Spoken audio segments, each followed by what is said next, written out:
Hello, welcome again to Taking It Down. Hopefully this isn't your first time to join us, but if so, we are excited to have you. It's the TV and streaming podcast for the website, The Alabama Take. Each Tuesday, we segment off this podcast so that our discussion is some of the TV and streaming and movies without spoilers, so you can make a decision on watching it or thinking about it. And then we take a little break, and we'll try our best to unpack some of the shows or movies we've brought up initially. A quick note about the website, The Alabama Take. We have a couple of new podcasts coming in the next few weeks. Can't quite pin down a due date, but you can head to The Alabama Take, sign up for the newsletter, stay informed on what's coming and when. The newsletter is a little goofy, but it also recaps the website's happenings, so you don't have to rely on social media. But if you want, the Alabama Take and this podcast, Taking It Down, are on most social media platforms. As for this week, it's a great podcast episode. Our third host is back from making albums and rebuilding his kitchen. Adam will join us. Let's get everyone here on the show. Alabama Take projection.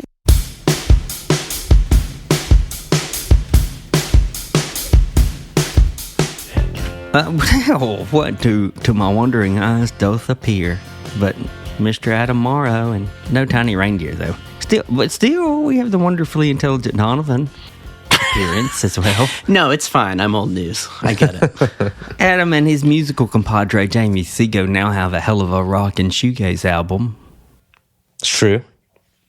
Under the moniker Sister Ray Davies, brought to you on vinyl by their label Sonic Cathedral Records.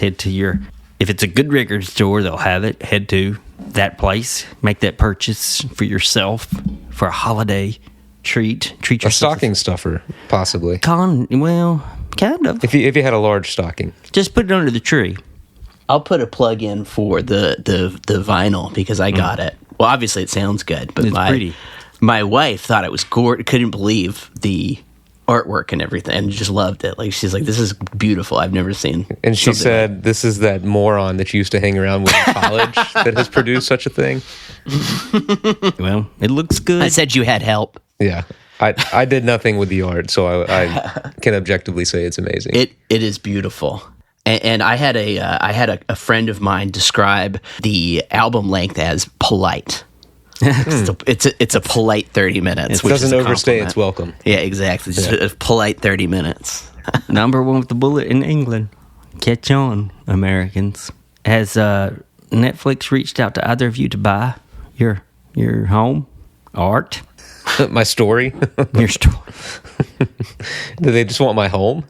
Oh, I don't know. What do we have that they would want? But They want everything. I am a little disheartened with since we are streaming, the news that they're acquiring Warner Bros. yeah, that's what I'm getting at. If you look at the internal document who've kind of read the story of or followed the story of Netflix, they seem indifferent to, if not outright hostile to movie making. Now, occasionally we get the wonderful train dreams that we're going to talk about, or Frankenstein or whatever, but most of their stuff is, it's not a surprise.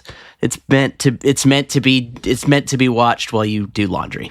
Yes, I denigrate Netflix here from time to time, but then I will talk about a show from it and say, "Whoa, it was good," and it's 75% miss, 25% hit. I realize this is kind of funny to say as we're about to talk. Spoiler: we're about to talk about a movie that very much is not appropriate for folding laundry. Right? You really do have to pay attention to it, Unless it's a little hanky for crying. You fold it up and put it in your pocket before you start it. Oh, Put man, that I tell you handkerchief what. nearby. It's just something that they bought a Warner Bros HBO. The news is speculating what's going to happen to HBO if this deal goes through. The enshittification of HBO is going to make me really sad. Yeah. The rumor, I say rumor, the projection is that Ted Sarandos admires HBO so much that he wants to kind of leave it be. He just wants to own it. Yeah, but isn't that how like all these stories kind of start? Exactly. I mean, HBO is already like there's a bit of a uproar over how they're treating Mad Men right now. Because like they've missed some of the, I don't even know how this happens. Like they kind of remastered, but also kind of didn't. So like people are showing like if you owned it on DVD, this frame looks this way versus the way that it now looks on HBO. You can see the guys with the hose. Yeah, you can see the guys with the hose when Roger famously vomits up the martini and oyster lunch. And I don't know how that happens. Like they put the wrong file on there. I don't know. That's what I was trying to understand too. I am personally a little concerned about what's going to happen to TCM. You know, it was already rocky under Zaslav when he took over Warner Bros Discovery, and we saw he was fairly indifferent to HBO as a brand and kind of smashed all the reality stuff in there. It's one of my favorite things. I love that they keep the movies going. I love that they have things that are very timely. Like they'll have directors and actors and everyone come on to talk about movies and then connect it to like our present day. I don't think that it's the kind of thing that like you're going to make $1 billion off of it. So it may be in danger. You know, we've talked about how Apple may be taking the mantle of the prestige channel, so to speak. You know, I mean, you're talking about TCM. It's like, well, Apple is doing that Scorsese doc series right now. That's just excellent. Yeah, that's true. You know, where are these projects going to land? Like, you hope that they still get made and they just go to new places. But, you know, the people with the means of production, not to get all standing on that soapbox, but like, who's going to give these people money to do these projects? This is a side of TV and streaming we usually don't touch on. We usually leave it to people in the know. But one of the more interesting face-planting propositions I'd seen is that will HBO Max become just a tile in Netflix? That'd be heartbreaking. I know, kind of. A la right? Hulu and Disney Plus, along those lines. As long as it maintains its level of prestige, put it as a tile. I don't care. Charge me $2 more. It's fine. There is one, I think, bright spot in this is that, you know, Netflix it's very attentive to the consumer, and they really do try and give people what they want. So I think they're going to release the real ending to The Sopranos. Where Tony tap dances his way out of the restaurant. It's good, Donovan. I'm pretty sure that's... Hey, you make that joke, but HBO did release the Zack Snyder 4 hour cut or whatever. That's true. So they did. We all complained enough. Okay. Before we get into anything proper, I kind of threw that at y'all without previous discussion. Sometimes we do that. Does it seem odd to you guys that we're not going to cover Stranger Things this time around?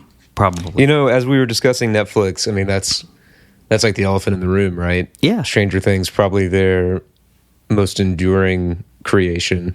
I mean, I guess, is there anything else on that level that you could argue? Like, not on that streamer. Yeah. But I have watched. That's Netflix's Game of Thrones. Yeah. I watched 2 of the 4 of Stranger I've seen them all now. No, you watched Stranger Things 5? Yeah. I didn't think you were gonna. Well, so this is, I totally was going to. I didn't have a real sense of urgency. And then my wife somehow manages to watch things that I'm like, when did you find the time to do that? Of course. You know, and she's like this was weeks ago, well into a rewatch of all of the old seasons. Oh. In preparation, she ended up watching the last few episodes when I was just like in the room, not doing laundry, but, you know, like passing through, and I kind of got sucked in. Yeah. And, okay, good, Adam. Let's cover this in non-spoilers very briefly, because I didn't know. Well, the crossover here with our first conversation is, you know, the final piece of this puzzle is going to go to theater, right? Like yes.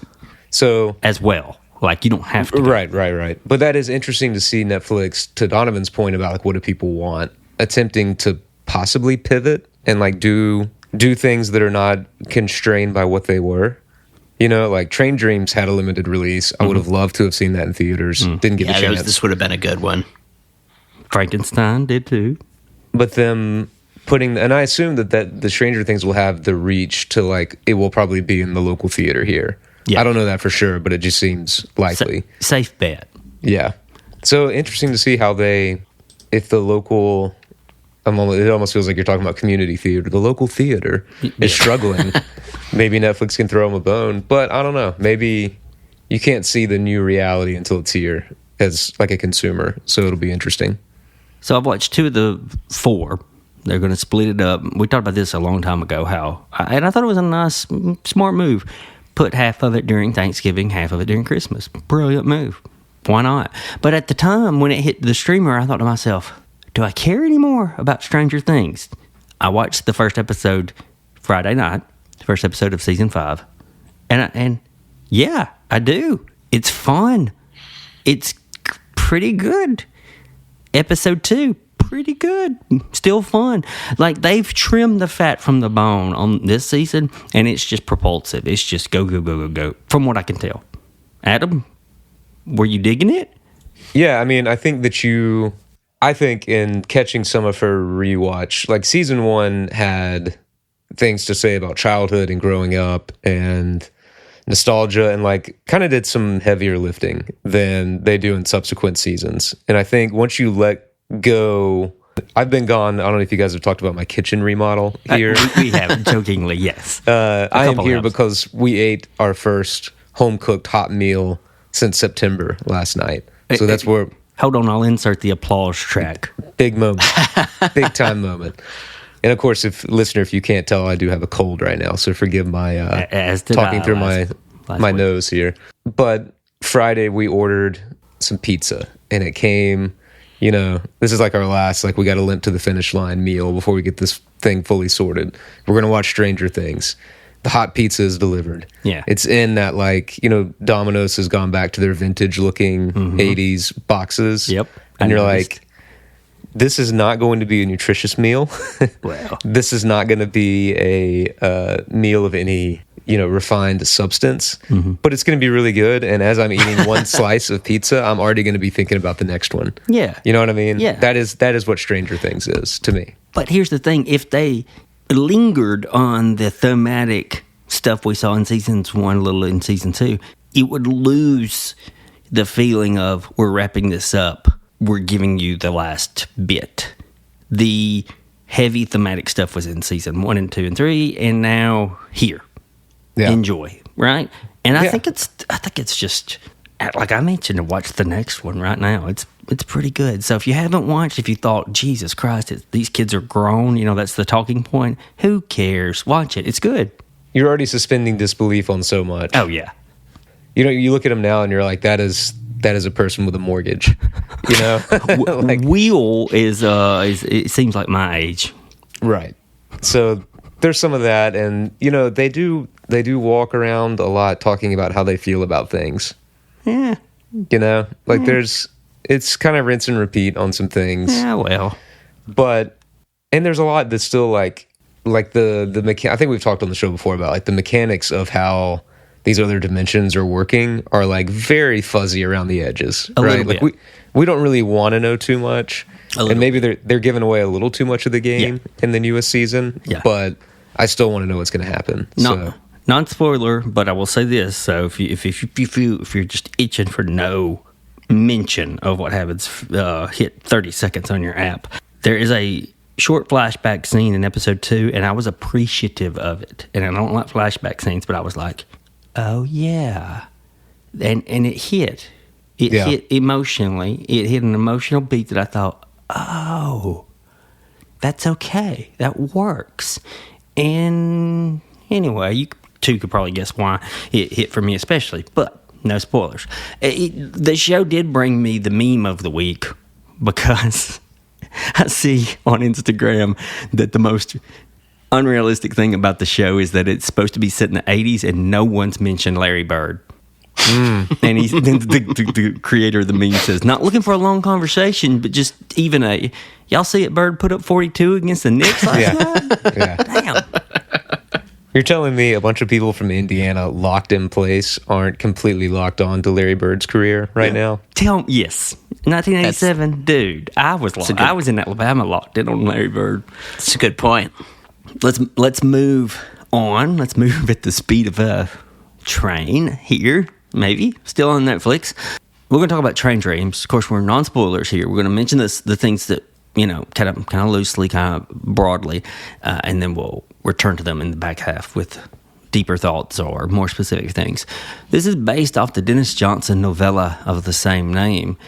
The film itself is Joel Edgerton and Felicity Jones, a a William H. Macy role as well. It was adapted and directed by Clint Bentley, and I think he co-wrote it with Ben Quidar. Anyway, those two wrote and produced the film Sing Sing as well. Are you familiar with the Sing Sing with the prison film? Never saw it. Yeah, I haven't seen it either. Yeah, it's supposed to be astounding, and I haven't seen it. Anyway, maybe worth a note that it's been a couple of weeks since I've watched the film. I checked it out the Friday it hit the streamer, but I don't think it's faded from my memory too badly. The three of us have all read the novella, Adam and I years ago, Donovan pretty recently. Other than fans of the book, though, who's going to get the most from this movie? This is a movie that dares to ask. Here we go. I've been waiting on this. Do you like Terrence Malick? Well, okay. Is it too Terrence Malick-y? No. No, I don't think so. I But I don't think know if Adam if jumps you from could- his seat to assault the stage and say there's no such thing. if that vibes with you and you're okay with that kind of meditative, But I'm not. See, I'm not a Terrence Malick dude, but I love get the hell out. Then get the hell out of here, Blaine. Well, I love Train Dreams, so You where get the hell am out, I? Blaine. You don't like Malick at all. I probably haven't seen enough Malick. The Malick I've seen, I wasn't crazy about. And I thought that was an unfair comparison for Train Dreams. Oh, really? I did, yeah. What but go Malick on. have you seen? I'm sorry? What Malick have you seen? Oh, good question. New World? And Yep. maybe one other that I can't remember. So That's very tough. You seen the Thin Red Line? Yes, that was the other one. Yeah, Thank you. is that the other Donovan. one? I think that there are things in those films that I would argue we're gonna really have a falling out over Terrence Malick here, but I think that Malick does something really brilliantly that this film kind of does as well, which is it just gives you little moments of no special significance that are just loaded with meaning because it's part of life, you know.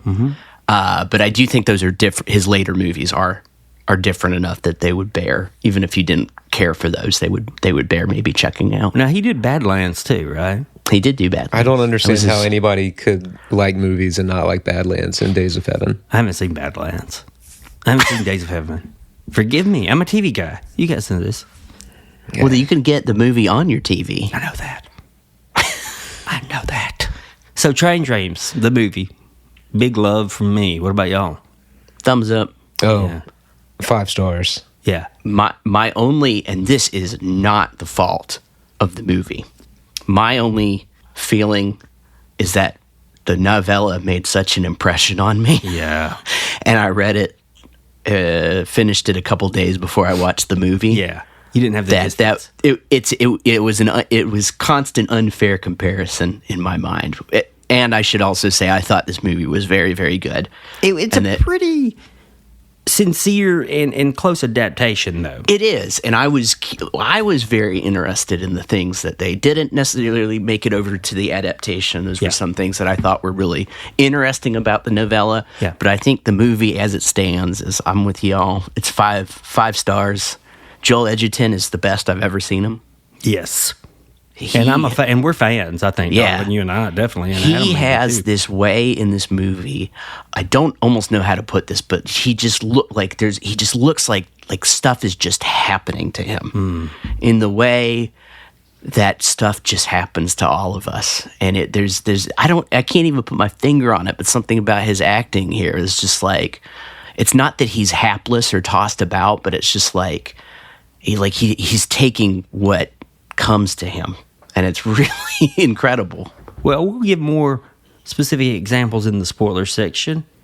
Until then, we'll be picking up with Pluribus from famed TV creator Vince Gilligan. Mainly stars actor Ray Seahorn as a curmudgeon and fantasy writer who faces down an odd series of events thanks to probably an alien signal, perhaps. Donovan, how's Pluribus and its many mysteries holding up for you? Pretty good, actually, because it seems to be kind of something new every week, if that makes sense. Yes. There's a new little focus each week, it seems. I agree with that. And even thematically, too, it feels like there's a new little something every week. You know, like some weeks, I thought this without going to spoilers, I thought that this most recent week's was a really good kind of flipping the table on us. Okay. Keeping me interested. I feel like I can't say too much. You can't. It's a tough one to talk about without spoilers. Do you think that, I'll say this and you can agree or disagree, that people who enjoyed the methodical ways of the characters of Breaking Bad and Better Call Saul, especially Better Call Saul, if you enjoyed their thinking and their planning and their scheming, then you'll love this show. Yeah, so far, yes. Yeah. I agree. And you had a good specific example for that, I think, a couple weeks back. Oh, yeah. I think I did too, yeah. That I agree with. And I think going on past that point, I would continue to agree with that.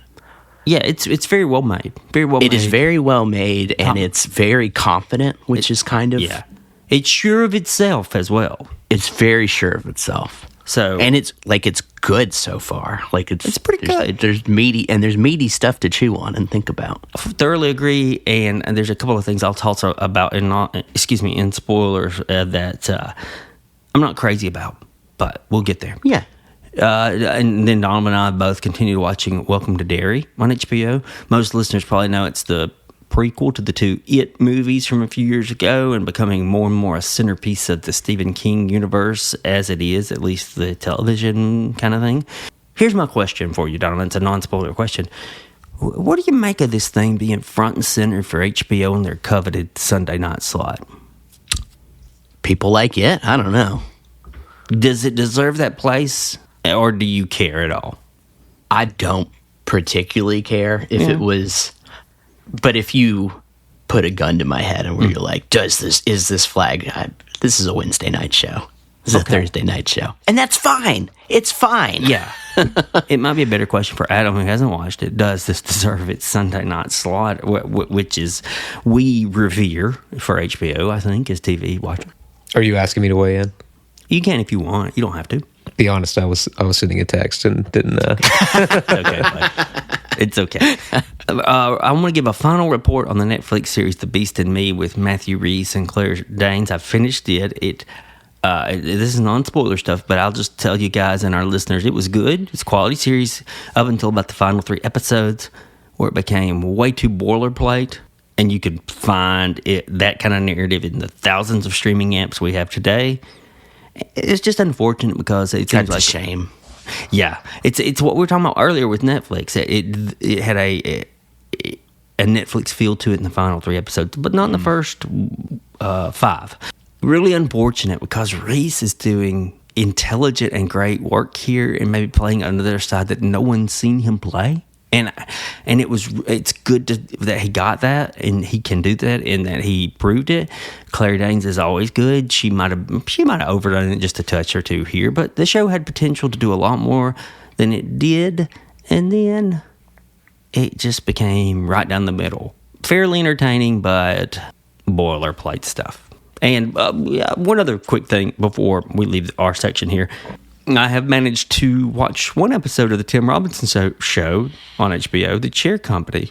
Hard to gauge something after only one episode, but if you know Tim Robinson and his work, you might have a little bit of a feel for the series.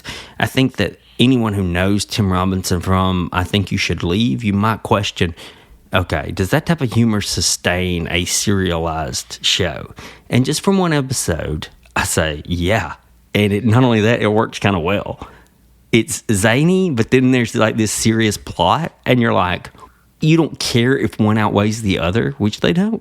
This is on my watch list, but it's also, I think I have to watch it alone. Like, I think it will make my wife insane instantly. No, because I think that this plot line, this bit of mystery, I think would intrigue her. We'll see. She's not a big fan of the previous work of Mr. Tim Robinson.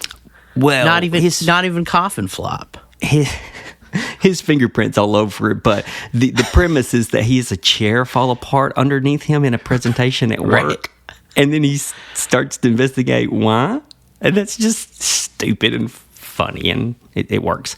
We'll take a break here, though, and I definitely got to get the Chair Company in because I'd like to make my top 10 list for TV this year, and I want to see if it lands on that.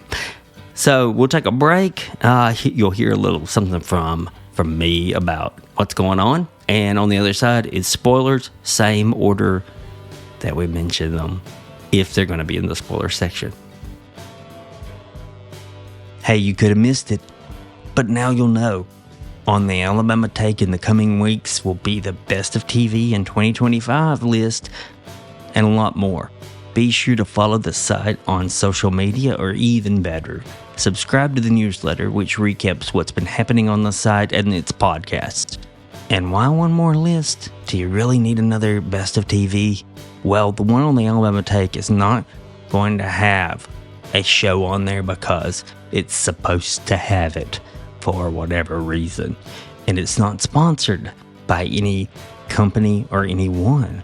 So a lot like this podcast, it'll be real blue-collar takes on the Best of TV, and there'll be even more from 2025, all on the Alabama Take. Subscribe to the newsletter if you wish. We'll put a link in the show notes for you to do that. Let's get back to taking it down. Okay, let's enter the spoiler section. We'll give more detailed thoughts to Train Dreams from Netflix, Pluribus on Apple TV, and Welcome to Derry on HBO, in that order. Pay attention to show notes, which will have timestamps, and you can press on those timestamps and get to write what you want to hear, and you won't be spoiled. Okay, back to Train Dreams, a movie of note at this year's Sundance Film Festival, and Netflix smartly scooped it up, bought it. Stars Joel Edgerton as a laborer in the Northwest around 30s and 40s. Am I right about the time? Starts kind of adjacent to World War One, I believe. About 1918-ish, 1915. Late teens. Thank you. So, yeah, what I mean by laborer, he's chopping down trees to build railroads. Through Not just any trees.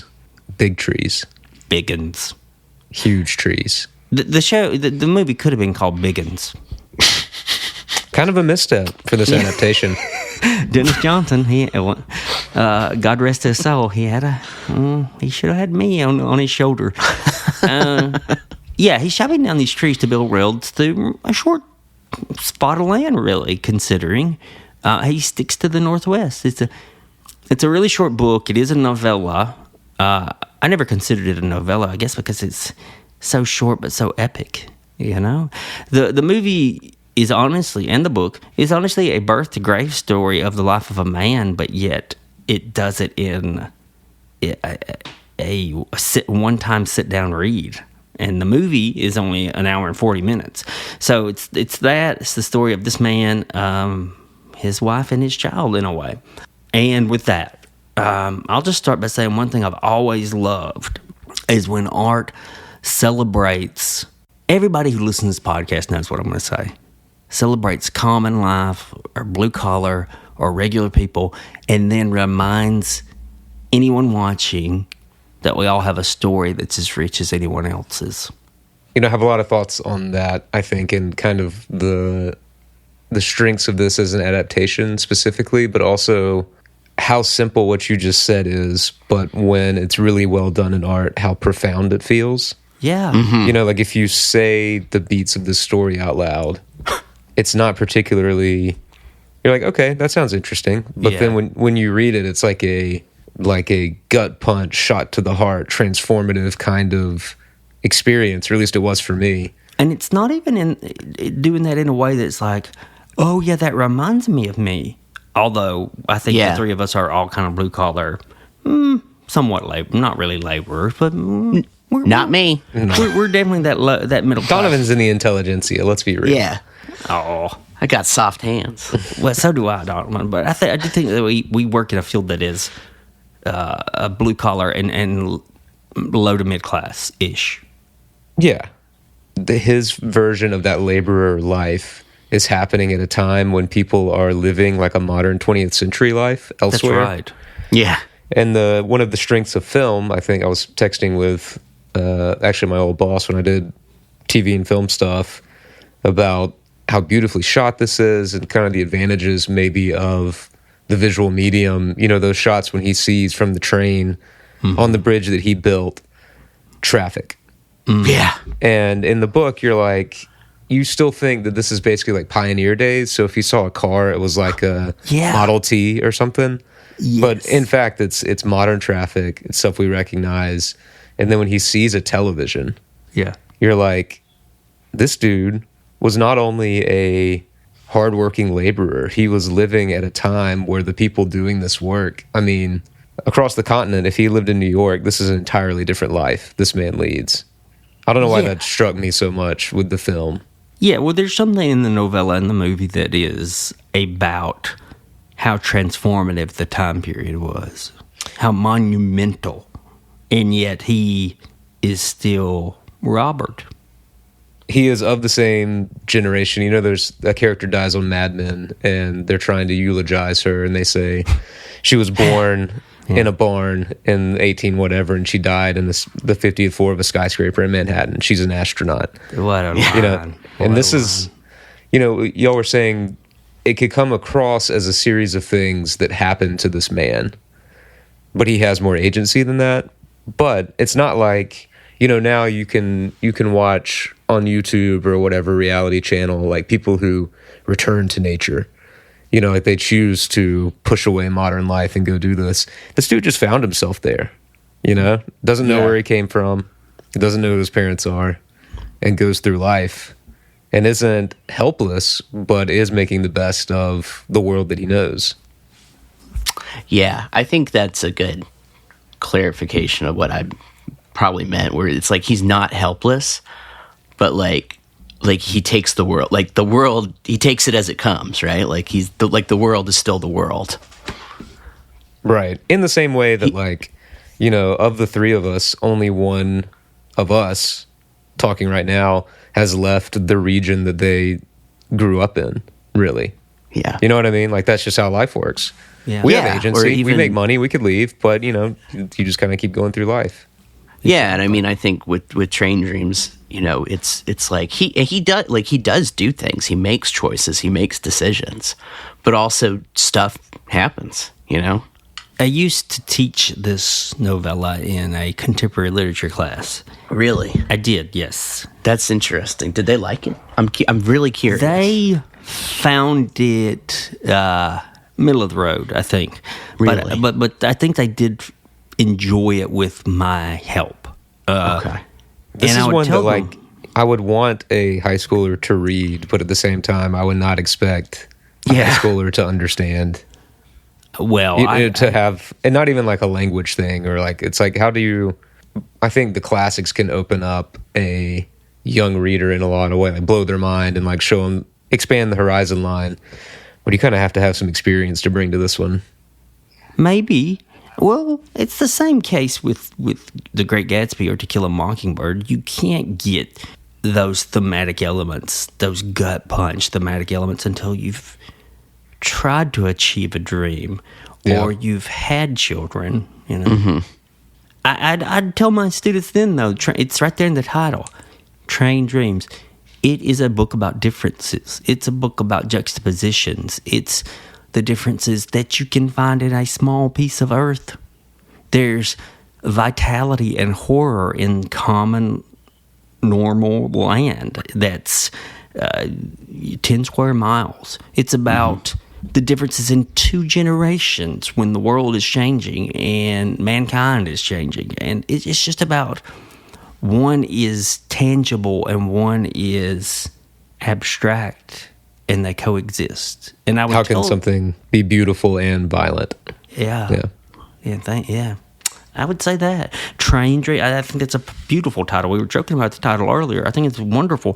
Train is the movement. It's there. It's what he's doing hands on. And then the dreams you can't touch, and some people never get to touch them. The scene that Adam pointed out with him on the train looking at traffic too, just really, I know this is like overly literal, but like that part of it too, with like with him on the train and the things that he's built, you know, like the traffic and everything up TV, it still seems somewhat insubstantial. Well, he sees both of Compared- these things through glass. Yeah, You know, and exactly. They're happening Like, somewhere else. Exactly. And I just thought that scene that Adam brought up, I really, really, really liked. Well, they show that scene very early on. They show it again later, which I thought was interesting. Smart choice. It's a beautiful one. Let's talk about the voiceover.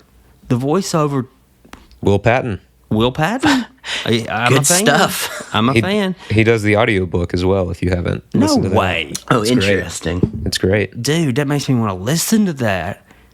Man, what a calm presence and a way to offer a little bit of insight on Robert Granger. Voiceover, I understand, can be big swings to utter strikeouts. Yeah, They can be home runs or strikeouts. Here, though, Will Patton, it's almost his voice is the land and the earth that Granger inhabits. And I think that it was a good call. It feels like this could be really heavy-handed, but it's not. And I think you're right, Blaine, where it's almost like we're getting someone with a perspective from outside of time, or who's seen a lot of time past. You feel that kind of sense of deep time in the perspective that's being brought forward in a way that could have easily gone off the rails, and in this case it did not. It absolutely adds to, I think if it was taken out of the movie, something really important would be lost. There's this great, I'm sorry to jump back, but there's this quote that, and I wrote it down, where the guy says to Granger and his team, I know it ain't the Great Pyramids of Egypt, but I think you boys have done something pretty darn incredible. And then Patton's voiceover negates that impressive by saying, many years later, a bridge made of concrete and steel would be built 10 miles upstream, rendering this one obsolete. And that's the pivotal. That's it. Here's this wonderful thing that could have never been made manifest until you put hands to work. And then a few years later, it's the most unimportant thing ever. But I mean, you had to build that one to get the next one. Yeah, oh yeah. Which ties to what I think is one of the lines of the film, not to jump too far here, but when they're talking on the fire tower, and she tells him everything's a part of the forest, even the dead trees. Yeah. I'm paraphrasing there, but it's like, man, that, or even the, things that you don't get, you get them in literature, but again, just the subtle visual language of a ruined landscape at one point post-fire, slowly becoming a normal landscape again. And he lives to see all of this. It's like, man, this is wild. A ruined landscape post team of workers chopping it down. We get that scene too. Yeah. Or the great when he finds the boots again all those years later. Yeah. That was a great scene. Which is shown twice, too, at the very beginning of the image. To me, the movie and the book are both about, there's just amazement and wonder in a life most would cast aside as, quote-unquote, normal. Or even tragic. Or, yes, the other side of the coin. Because there's these constant, profound moments of love, of death, of change, of wonder, of creation, of stillness. And I can't appreciate the book and the movie any more than I have. I think that there is something, watching and reading this, there is something akin to the experience of listening very deeply to another person tell something that is important to them, tell something about their life. I think some of us have experienced this with grandparents, but or parents. But Blaine, I think you made a point that I agree with earlier, where you said, it's not because it reminds you of yourself, but there's something real, like if you've ever had the experience, I've had it with students, for example, where somebody shares part of their life with you and it's utterly different from your experience, but it gives you that reminder that we're all so much bigger than just what we see in front of us. I feel like it was akin to that, where you almost can't sum it up into words. Well, it addresses, too, that death will leave you forgotten. In a way. But in the like Zen way of viewing that much more than... Yes. Like the... when you return to this thing that's greater than you. I mean, that scene where he's in the plane at the end is just like, man, this is so good. And, I I recommend this book to pretty much anybody who will let me recommend literature to them, because it's short enough that I think people can get through it, and impactful enough that if you are available in any way, it'll knock you over. And I always forget that it's, like I've told people, and they come back and they're like, it was so sad. And I forget how much tragedy there is in it. I think because I'm always left with that overwhelming feeling of like the beauty of the landscape that he's in, or that feeling at the end of like, oh, I'm a part of this cosmic dance, Yeah, I think moving, that's one of the changes the movie made. I wouldn't change anything about the book, so I'm not even going to talk about that. But putting that plane ride right at the end, yeah, I think did a really good job of something that the novella does, which is kind of dislocating you in time, and it makes it feel like the narrator, like it's almost like a moment out of time when there's this really deep synthesis and understanding about life and the world and your place in it, and what's happened and what hasn't happened. And I thought it was really gorgeous. Yeah. Okay, so correct me, and Donovan, you might be better with this one. Does the novella end with the plane, or does the novella not end with the boy from the quote-unquote freak show? Yeah, it does not end with the plane. It's the boy. So they switched them. Yeah. Interesting. Yeah, Donovan, you are the freshest on this. What other changes were made that you may have a problem with, or you thought were improvements or whatever? Was the lady at the fire tower in the book? No, that's added, which I thought was nice. She was a nice touch. The supernatural was somewhat downplayed. I thought it was really interesting how the super extra natural is part of the book, and is just sort of a way, like it's not like, oh, this guy's so dumb or whatever. Like, it's not even questioned. It's just part of the way he understands his experiences. And I was extremely grateful that they did not, like, one of the things that really did kind of break my heart is in the book is when his wife comes back to him and tells about how she died. And I mean, I just could not imagine, like, that's knowledge you would never want to know, right? Like, never, ever, ever would you want to know how that happened. And that made me very sad. And I thought it was good in the movie, but I felt that there was an extra layer of detail that was kind of left out that really broke my heart in the book that wasn't necessarily there. And that was another area too where I think the supernatural sort of comes in and intervenes, because in the book it's very clear that it's really sad, like his wife can't get any rest, at least as he understands it, that her spirit can't, isn't it, rest, it's lost, and she's looking for Kate, she's looking for the child that she lost. And I mean, it's like, I have a little niece who's just learned to crawl, and there's a little bit in that about how all the mom can do is she's got the baby with her, all she can do is open up where she's been holding the baby in her dress or her clothes and let the baby crawl and live for a little while longer. And it just breaks your heart, because that's just what, like, anyone who's ever been around a little baby like that, that's, you want to keep them as safe as possible, and sometimes you can't. Anyway, it wrecked me, and it made me sad in the movie, but the novel, it wrecked me. There's the voiceover line, I think it's the line of the year in a movie. And though he didn't know it then, he had always looked back on this time in his life as his happiest. Yeah. Yeah. So I watched this movie, it got to the end, as soon as the credits rolled, depending on how long you count a beat, I took a full 2 beats and I just immediately started crying. But it took a couple of seconds to wash over me.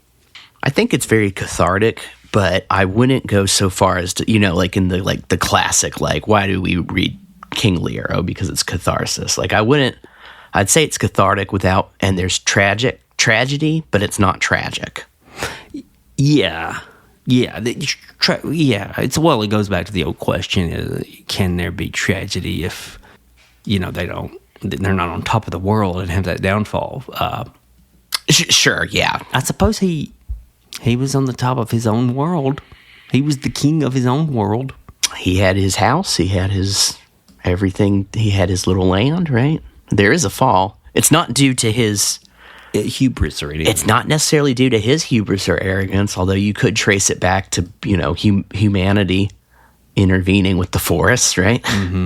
Or, I mean, he is constantly shown, they do a good job of this in the film, to question, like, did me not saving that guy on the bridge that day? Yeah. I love how that guy haunted. Yeah, was he, in some way, his fate was damned or tied to pay for that? Now, that was another interesting change, because in the book, he does not die. Right. He escapes. Oh, that's right. But he still haunts him. He still haunts him, yeah. But I thought, and it's almost maybe a little bit more conventional, because in the movie, because obviously they do kill the laborer, and that's horrible.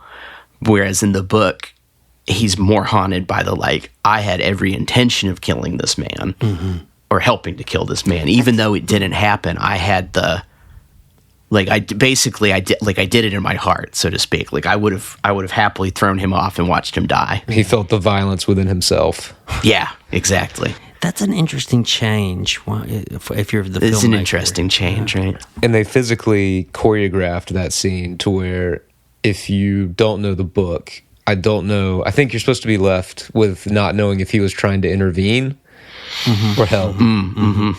Perfect, yeah. Because he could have been trying to grab the guy's leg, right? To say, like, no, we're not doing this. And the guy, of course, kicks away, because why would you not kick out? And he asked 2 or 3 times, well, what did he do? Well, what did he do? As if to say, if he did something bad enough, I'll help. Right. And, there's a few times where I think maybe a lens is held up to, like, the forging of the American spirit, like that they were judge, jury, and executioner was taking place in real time right there. And who was gonna stop that? Yeah, I agree with that. We could go on, and we may need to stop soon, but I hate to stop without mentioning William H. Macy's character, who is also a product of the movie. Did you want to say anything about him or his performance, or even some of that dialogue, which I thought was rich? I thought that the RogerEbert.com review said they gave him a snack and he made a meal. It's like, how could you say it better than that? It's truly one of the finest roles that he's ever done, William H. Macy.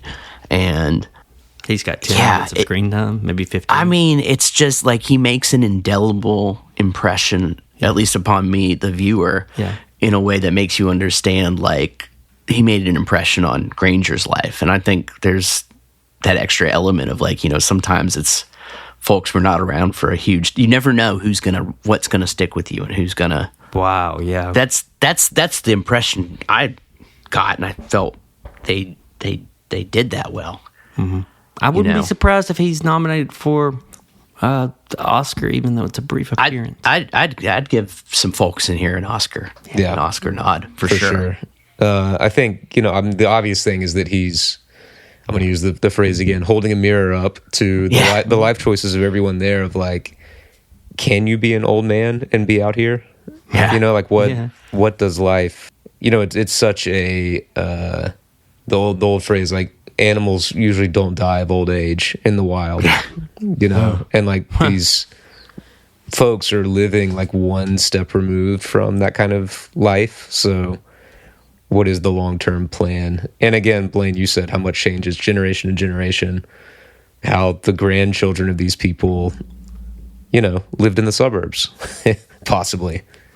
Yeah. Very strange. Yeah.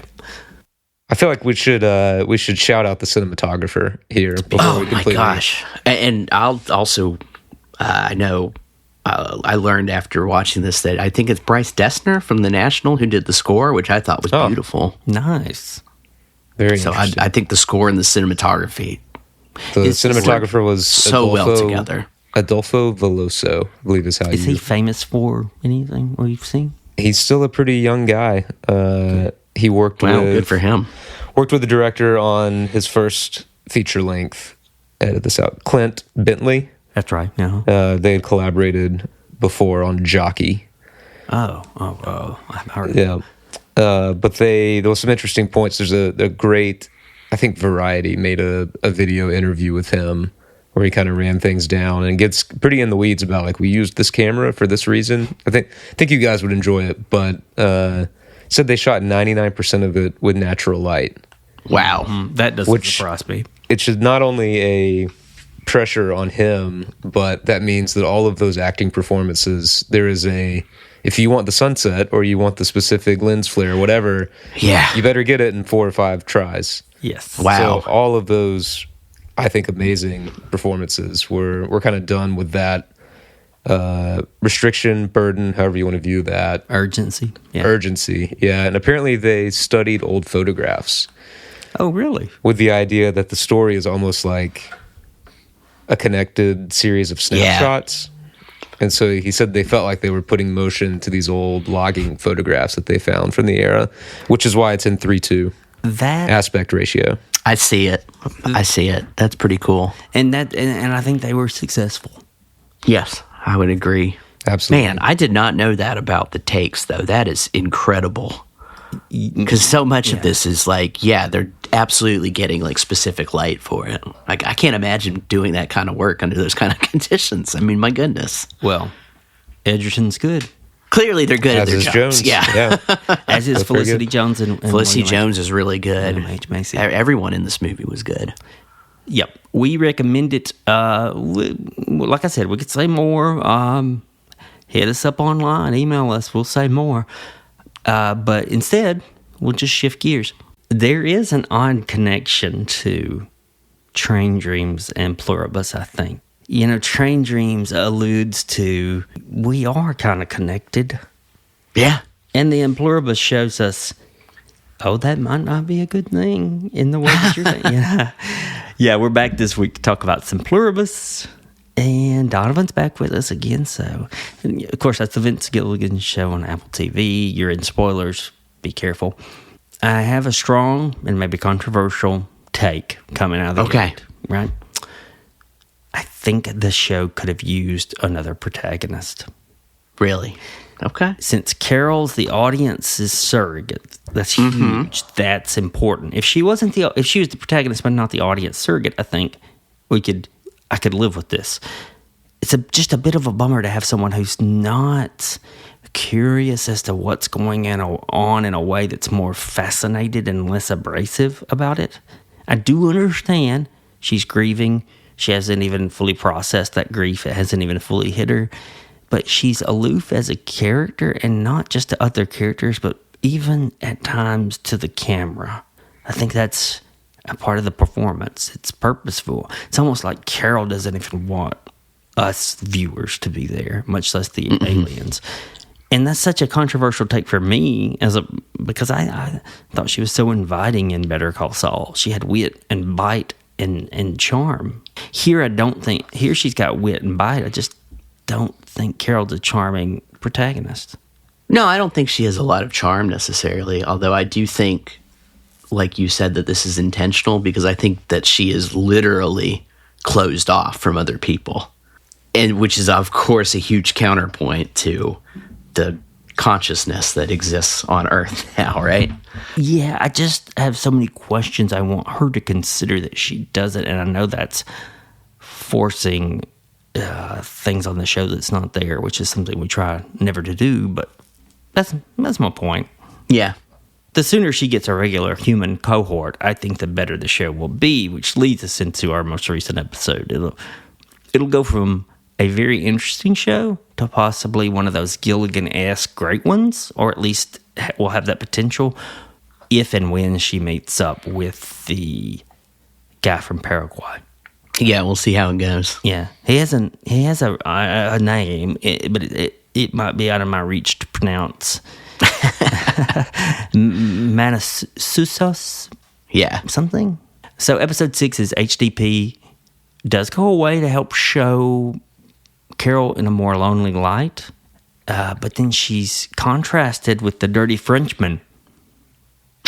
This is I always say that because of Norm MacDonald. I don't. Yeah. So people of France, it's just sorry. What's it? Kumba? Yeah. Kumba, isn't his name? Now, he's a creep, but let me tell you something. In this episode, he grew on me. I was like, I get it. I might live a little of that life if I was him. I mean, it is kind of like you watch the scenes and you're like, yeah, like if there was something basically invested in catering to my every whim, like that might not be such a bad way to live out the rest of your life. Yeah. And sometimes I wish for it. It does want to question, would we like getting everything we wanted? What value do we have as individuals? I think that's answered. Many philosophical and spiritual traditions have seemed to maintain that getting what you want at exactly the second you want it is possibly not good for you, for your long-term growth and development. Well, I'd like to try. I would say I'll give it a good test. You know, we kind of answered some of this in our previous discussion with train dreams. Even the ordinary has beauty and meaning, but I would argue there's something of value in the way the dirty Frenchman views our world. Now that he believes he has it made. What did you make of Kumba imitating Carol as she eats breakfast there that he's made for her? Is that a nod to say he's growing tired of all the yes men and women? Maybe. Yeah, I mean, he definitely wants his old life to come back. He does, you think? Oh, no. I mean, his old life as in the unity to come back and hang out with him again. Because, they're staying away from Carol. So he's kind of like, when she's like joking about staying with him, he looks like kind of horrified. Yeah. But, but there's this sense of like, okay, maybe he's not that. Maybe he's kind of a go along to get along kind of guy, right? It could be that. There's nothing deeper there. He's not a bad guy. Like he's nice to Carol. He cooks her breakfast. I thought he was a complete creep in the second episode. I was like, oh yeah, no, I mean in this episode. He's nice to Carol. He cooks her breakfast. Has some connection with the other people. Yeah, he had. I'll say it again. He had some charm in this episode rather than just creepiness. The cliffhanger from episode 5 didn't work for me as a cliffhanger. It made me want to watch the next episode, so maybe I should correct myself. But it's just that we all knew what was going to be in storage of the food factory. Well, and that's where I thought it was kind of great. Like, this was something where I kept, as we were firing it up, I kept, saying to my wife, like, did you know Soylent Green is people? Like, we all guessed, So I actually thought it was kind of brilliant for them to be like, Kumbe to be like, yes, we know that they're eating, human-derived, what do they call it? Human-derived protein or HDP, right? Yeah. And it's because they're starving to death. Yeah. And as soon as that twist was in there, I was like, okay, this is super. This continues to be super interesting because what are these people created for? I had kind of speculated okay, they can't lie. They're going to try and accommodate you and everything. What are they? This can't have just evolved, right? Any animal that wasn't even able to take an apple off a tree, right? Eat grass, much less hunt. You would never survive, right? So these things have to be made. And they have to be made for a purpose. Maybe. I was fascinated by the flip there, where it's we're eating people because we're starving otherwise. Yeah, he dumps cold water on her reveal. That was kind of funny. John Cena popping up on the video just made me laugh for I don't know what reason. It was just hilarious. It was like we just got hey, I'm John Cena. I'm gonna explain to you about HDP. Yeah, he was perfect. He was good. Even though I'll be honest, Blaine. I kind of was. I don't think disappointed is the right word, but when she goes to the warehouse and it's full of bodies, it's like you said, we know what it is. Yeah, I just think. And so the little twist, I was like, this is really this entity is the constant question keeps being is this really the apocalypse? Mm-hmm. And as Carol points out, it is doing this to itself. Take an apple off a tree, but also it almost gets down to this very basic question of life, which is most things that exist at the expense of something else, unless you're a plant that's that's just absorbing sunlight, right, and using photosynthesis. Most animals exist at the expense. They've got to eat plants. They've got to eat other animals. Yeah. What is life in existence? Is it okay for my dog to be my pet, but have to exist on the slaughtered, they can't eat anything that's not meat. They have to eat slaughtered animals or hunt for themselves. They can't help it. It's not bad. Yeah, good. Those are interesting questions. I just want to know what they want. Like, I can't believe he hasn't blatantly asked them, what do you want, though? Yeah, well, I mean, they've kind of danced around that, where it seems like what they want is to assimilate all of humanity. Now, what they want past that point, what they're going to do past that point, that's for what that's reason? The question. Man. And now we know that in 10 years, they're going to have millions of people are going to starve to death. Yeah, they very well could. After this integration. I'm just saying it would have been more suspenseful, I think, if you, at the end of episode 5, you didn't have her in shock, but the camera panned to show the head. Now that's you're like, oh, fuck, a head? I don't know. I'm not a filmmaker. Don't ask me. I will say that the guy from Paraguay, Manasos. Well, how would you say his name? Menusos, I think, but I know I'm not pronouncing it right. However, the guy from Paraguay, Manosos, hitting the road, I think that's a very interesting narrative concept. He finally encounters someone, and it's his own mom. Yeah, and that was she's good. In the shadows. It was as scary as the show's been. Yes. And plus, even though she's much more kind, he despises that she's one of the alien others. Yes. So her smile feels deadly. He is, I think, even more than Carol. He's in the middle of Invasion of the Body Snatchers. Oh, yeah. Yes. And Carol's in the middle of it, but like, he won't even talk to them. She'll eat their food. She'll talk to them. I thought that was, we knew it was coming.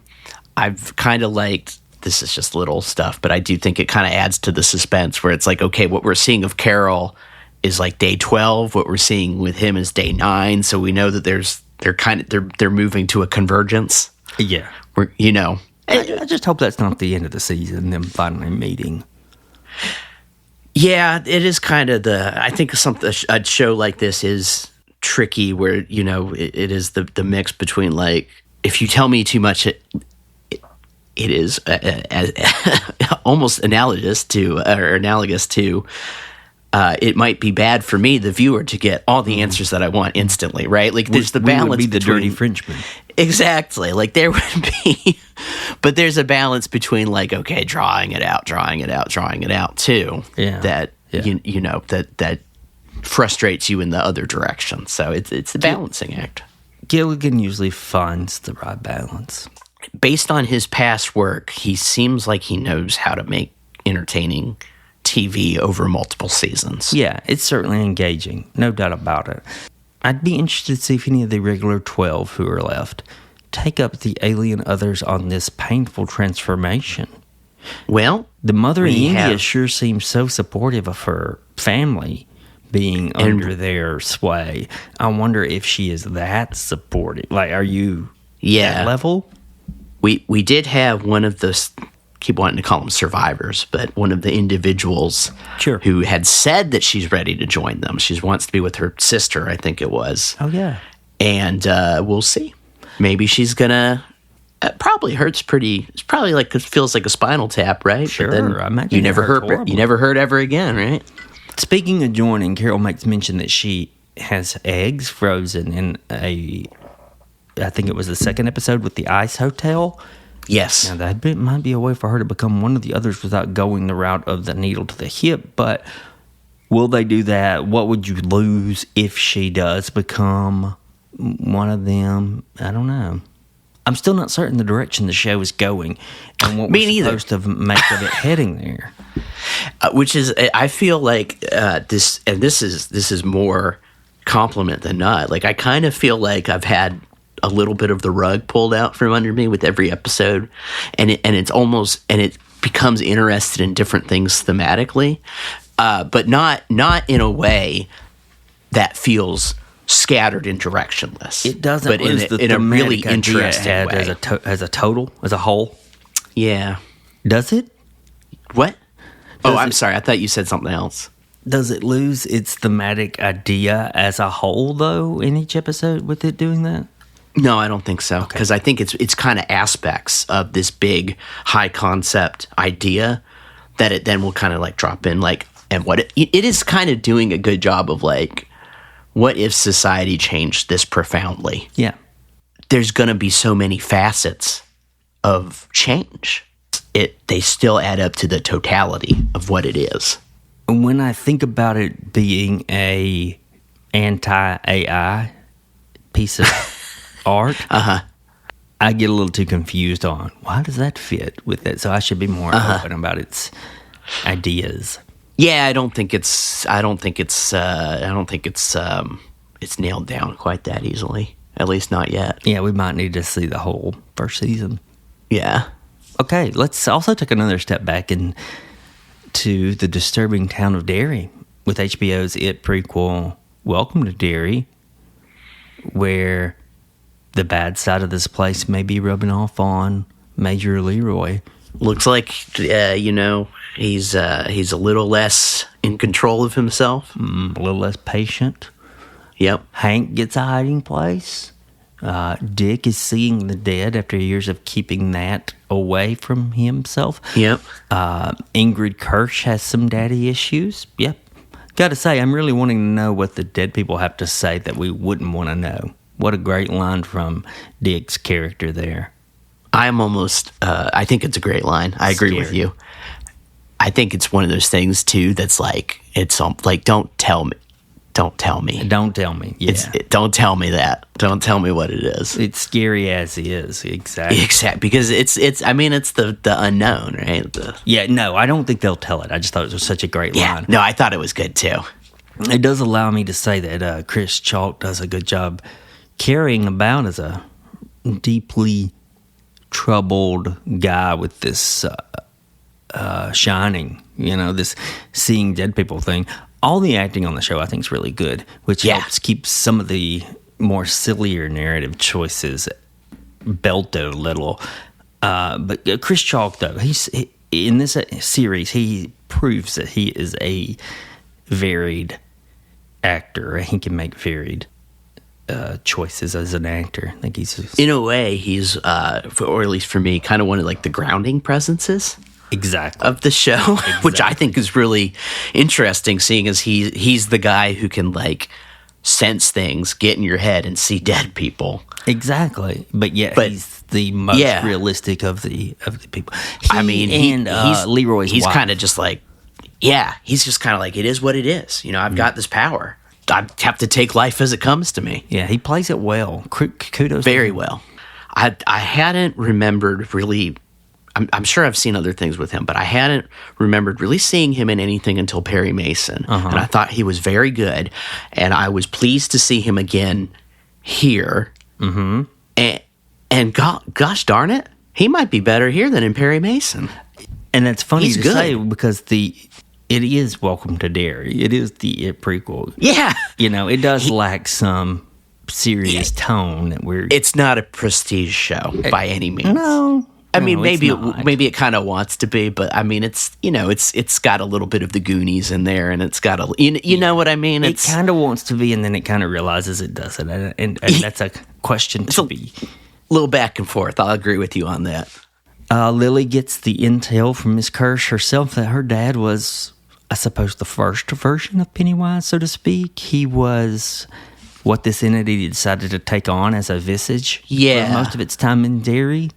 It's like those images of the father were creepy. I thought fit well with the tone the show wants to have, but I don't know that I needed to have all these details of the It entity. We know that it's a space something, probably extra solar, extra dimensional. Sort of we know evil. It took on the appearance of Pennywise years ago, and we know that Ingrid Kirsch has some connection to it beyond the entity reminding her of the father she loved. Now, she's kind of under control of it, right?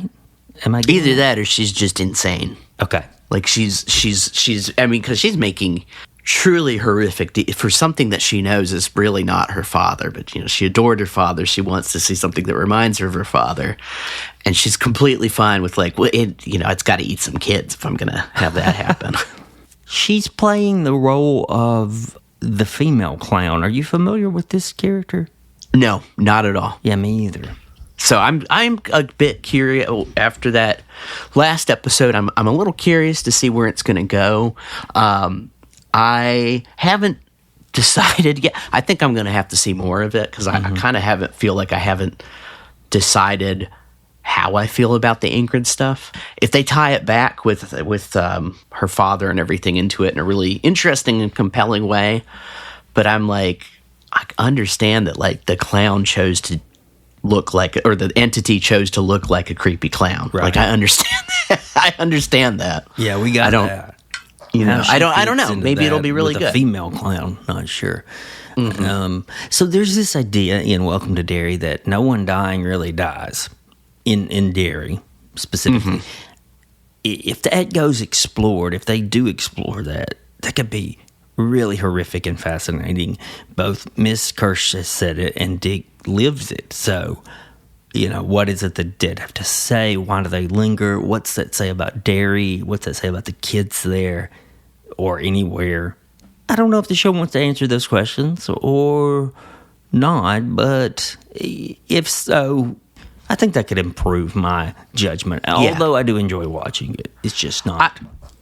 I agree with you, Blaine. I think that there is a lot of stuff in here that could be very interesting and even thematically resonant. Exactly. I do not think I might be wrong, but I do not think that the show that I have watched 6 episodes of really wants to dig in that deep. Probably not.